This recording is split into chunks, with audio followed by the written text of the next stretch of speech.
Selamat berjumpa kembali dalam layanan audio Sahabat Seperjalanan. Hari ini adalah hari Selasa 10 Februari 2026. Tema renungan saat teduh kita dengan judul Hikmat yang Menyelamatkan. Firman Tuhan terambil dalam Yeremia 9 ayat 12 sampai 13. Siapakah orang yang begitu bijaksana sehingga ia dapat mengerti hal ini? Orang yang telah menerima firman dari mulut Tuhan supaya ia dapat memberitahukannya. Apakah sebabnya negeri ini binasa? Tandus seperti padang gurun sampai tidak ada orang yang melintasinya. Berfirmanlah Tuhan, oleh karena mereka meninggalkan Tauratku yang telah kuserahkan kepada mereka, dan oleh karena mereka tidak mendengarkan suaraku dan tidak mengikutinya. Mari kita berdoa. Bapa yang di dalam sorga, biarlah kami menjadi orang yang tidak hanya percaya kepada seluruh kebaikan Allah, keselamatan dalam Kristus, namun hidup kami menjadi orang-orang bijaksana dan berhikmat. Dalam nama Tuhan Yesus kami berdoa, amin. Shalom sahabat seperjalanan yang dikasihi Tuhan. Kalau berbicara tentang hikmat, maka kita mengingat tentang Raja Salomo. Raja Salomo secara duniawi, dia punya segala-galanya. Bahkan kita melihat jumlah istri dan selir yang sedemikian rupa. Tentu ini adalah sebuah pelanggaran. Jangankan sampai 1.000 istri dan selir, mendapatkan istri kedua saja, menginginkan wanita lain saja, itu adalah sesuatu yang tidak diperbolehkan dan itu adalah perzinahan.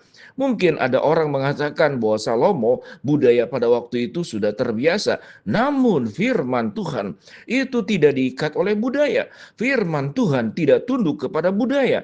Dari mulai penciptaan, Allah sudah menciptakan Adam dan pasangannya Hawa, istrinya Hawa, tidak memberikan istrinya 2 atau 3, tapi cuma 1. Dan Alkitab dengan sangat jelas bahwa memiliki banyak yang dilarang oleh firman Allah itu tidak diperbolehkan. Ada hal yang banyak yang kita diperbolehkan, yaitu banyak-banyak mengasihi, banyak-banyak mengampuni, banyak-banyak berbelas kasihan, banyak-banyak berbuat kebaikan. Itu diperbolehkan. Karena Tuhan pun memberikan banyak kepada kita, anugerah yang banyak, pertolongan yang banyak, kekuatan yang banyak, kasih setia Tuhan yang banyak, dan Tuhan memberikan semua yang terbaik setiap hari tanpa berhenti. Anugerah nafas kehidupan, sinar matahari, Tuhan menjaga seluruh alam semesta ini sehingga tetap pada keadaannya dan berfungsi sebagaimana rancangan Tuhan. Itu adalah tentang hal banyak. Nah, kalau kita berbicara tentang bagaimana orang itu perlu menjadi orang yang bijaksana dan menyelamatkan, kita melihat di dalam bagian Alkitab dalam ayat 12 sampai 13 pada pasal 9 Nabi di dalam surat kitab Yeremia. Apa yang membuat mereka itu tidak bijaksana? Mereka telah menerima firman, namun mereka tidak melakukannya.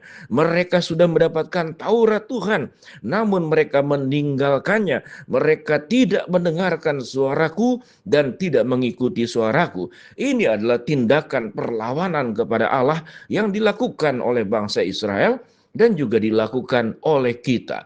Kalau berbicara, kalau kita melihat ada banyak aspek, kita mau menggunakan berbagai macam kendaraan dan segala sesuatu harus mengikuti petunjuk. Misalkan kita menggunakan kompor gas, menggunakan sesuatu yang berbahaya, harus mengikuti petunjuk, barulah kita bisa selamat. Ada hal-hal perhatian yang berbahaya, itu seringkali ada di dalam segala produk penggunaan apapun juga, itu harus diperhatikan. Ada hal-hal yang bahaya yang kita lihat di dalam rambu-rambu lalu lintas yang tidak boleh dilanggar. Misalkan kalau kita jalan ada gambar tanah yang kemudian longsor, berarti di sana ada tempat yang sering kali terjadi longsor sehingga perlu berhati-hati. Kemudian kalau tikungan tajam kemudian turunan, itu pun juga berbahaya. Maka kalau kita melihat seluruh tuntunan yang diberikan oleh Allah pada prinsipnya membuat kita menjadi orang yang berhikmat. Bagaimana orang yang berhikmat dan bijaksana? Mengikuti tuntunan Tuhan, mendengar suara Tuhan, menjalankan Taurat yang sudah Tuhan berikan kepada kita. Maka kita akan selamat. Hikmat itu yang menyelamatkan dalam kondisi kesehatan kita pun. Maka kita perlu menjaga yang namanya kebutuhan tubuh kita. Kita harus memakan makanan yang sesuai dengan pertumbuhan tubuh yang menimbulkan kesehatan. Tetapi biasanya manusia tidak ingin hidup sehat, dia ingin hidup enak. Dia ingin hidup semaunya, apapun dimakan, apapun dilakukan, apa yang terpikir, apa yang ada di hati, hawa nafsu yang kemudian mengikat dan memimpin hidupnya. Sehingga kalau kita boleh mengatakan apa yang firman Tuhan katakan, mereka menjadi seperti padang gurun dan tidak ada orang yang melewatinya. Padang gurun adalah lambang kematian. Orang yang tidak berhikmat, yaitu mereka yang tidak taat kepada suara Tuhan, tidak mendengar suara Tuhan, menolak segala bimbingan dan tuntunan Tuhan, mereka akan masuk ke dalam kecelakaan di dalam hidupnya. Dengan demikian, mereka yang melanggar Tuhan, mereka akan seperti padang gurun dan tidak ada orang yang melewatinya. Kita tahu dengan jelas padang gurun adalah lambang kematian. Siapa yang bisa hidup di sana? Tumbuhan tidak bisa hidup, binatang tidak bisa hidup. Memang ada tumbuhan tertentu dan binatang tertentu, tetapi pada umumnya yang terjadi adalah kematian. Tidak ada makhluk hidup yang bisa hidup tanpa air. Tidak bisa ada makhluk hidup yang hidup tanpa kemudian mendapat makanan yang secukupnya. Padang gurun tidak menimbulkan dan menghasilkan tanaman. Padang gurun juga tidak akan memberikan air.